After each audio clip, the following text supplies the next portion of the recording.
দাদা নমস্কার।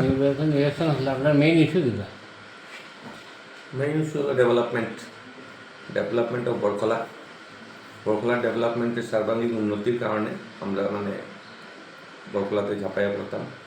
বিগত দিনে আগামী দিনে যখন যেটা নির্বাচন আসে 2026 সালে, ওইটাতে বরখলার যারা জনসাধারণ আছে ওরা নিজের বরখলার ছেলেকে, আমি যেহেতু বরখলার ছেলে, নিজের বরখলার ছেলেকে যদি বিধায়ক বানাতে পারেন, তো আগামী দিন আমরা বরখলার সবাই মিলে আমরা বরখলা উন্নতির সাথে কাজ করব, জাতি ধর্ম বর্ণ নির্বিশেষে। আচ্ছা, বরখলাতে আপনার যে বিগত 5 বছরে নির্বাল ইসলাম নষ্ট রাখছেন। দেখেন, আমি একজন সমাজসেবী হিসাবে, সমাজকর্মী হিসাবে, ডাক্তার হিসাবে বিগত 10-15 বছর ধরে কাজ করে যাচ্ছি এবং আজকের দিনে আমি যেটা প্রার্থিত্ব পেয়েছি ওটা আমার ডাক্তার হিসাবে যেটা আমি সমাজসেবা করেছি বা আমার সমাজ সেবী হিসাবে যেভাবে আমি বিভিন্ন এনজিওর মাধ্যমে বা আমার যেটা এনজিও আছে ওটার মাধ্যমে যেভাবে কাজ করেছি, ওটার জন্য আজকে আমি প্রার্থিত্ব পেয়েছি। তখন বিগত দিনে আমার যে এমএলএ সাহেব ছিলেন, উনি 3বার এমএলএ ছিলেন, তারপর উনি মন্ত্রীও ছিলেন। ওনার অনেক যথেষ্ট অবদান আছে আজকে বরখলার যতটুকু উন্নতি হয়েছে আজকে পর্যন্ত, ওনার অনেক যথেষ্ট অবদান আছে।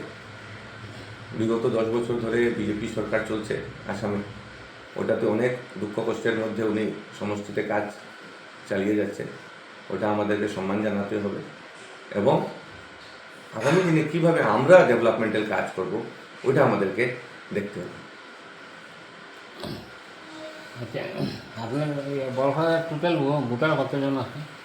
আমাদের টোটাল ভোটার আছে এখন এসআরের পর 2,04,723। মাইনরিটি পার্সেন্ট কত পার্সেন্ট? মাইনরিটি অ্যারাউন্ড 68,500 কিছু।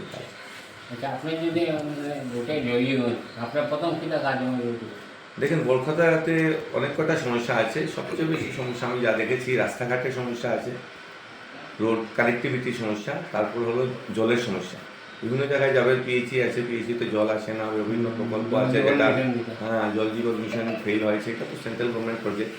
জল জীবন মিশন যেটা ফেল হয়েছে ওটা আমাদেরকে কীভাবে রিভাইভ করা যায়, কষ্ট যেভাবে দূর করা যায়। অনেক জায়গায় আপনার দেখবেন ঘুরে ঘুরে পিএইচি আছে, পিএইচিতে জল আসে। এখন ওগুলা সমস্যা দেখতে হবে। সাথে আমাদের দেখতে হবে প্রাইমারি এডুকেশন। আমাদের বরখলাতে অনেক গার্ডেন আছে, অনেক ইন্টেরিয়ার জায়গা আছে যেখানে স্কুল নেই বা স্কুল আছে হয়তো, কিন্তু ওইখানে শিক্ষক নেই বা শিক্ষক হয়তো অ্যাপয়েন্টমেন্ট দেওয়া হয়েছে, ওরা অনেক দূরের থেকে অ্যাপয়েন্টমেন্ট দেওয়া হয়েছে, ওরা যাওয়া আসাতে অসুবিধা আছে, এই জন্য একদিন আসছে না। ওটাতে জনগণ অনেক এটাতে ভুক্তভোগী।